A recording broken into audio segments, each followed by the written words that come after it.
Tollywood mega power star Ram Charan నటిస్తున్న చిత్రం game changer. ఇక గేమ్ చేంజర్ సినిమాను south Indian sensational director Shankar తెరకెక్కిస్తున్నారు. రామ్ చరణ్తో శంకర్ జత కట్టడంతో ఈ సినిమాపై అభిమానుల అంచనాలు రెట్టింపు అయ్యాయి. ఈ చిత్రంలో బాలీవుడ్ అందాల తార కియారా అద్వానీ కథానాయికగా నటిస్తుంది. ఎన్నికలు, రాజకీయాల నేపథ్యంలో ఈ సినిమా కథ ఉంటుందని టాక్ వినిపిస్తుంది.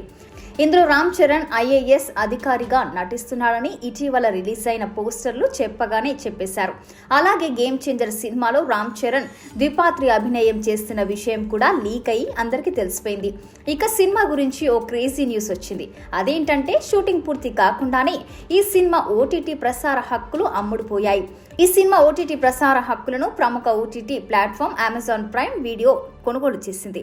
ఈ విషయాన్ని అమెజాన్ ఓటీటీనే స్వయంగా వెల్లడించింది. అయితే ఇందుకోసం రికార్డు స్థాయిలో ఏకంగా 105 కోట్లకు డీల్ కుదిరించినట్లు సమాచారం. ప్రస్తుతం ఓటీటీ కంపెనీల మధ్య విపరీతమైన పోటీ ఉంది. కొత్త సినిమాలు, వెబ్ సిరీస్లు సొంతం చేసుకోవడానికి ఈ కంపెనీలు పోటీ పడుతున్నాయి. అందులో భాగంగానే అమెజాన్ ప్రైమ్ వీడియో ముందుగానే game changer cinema digital streaming హక్కులను సొంతం చేసుకుంది. థియేటర్లలో విడుదలైన కొన్ని నెలల తర్వాత Amazon Prime video game changer OTT release డేట్ను అధికారికంగా ప్రకటించనుంది.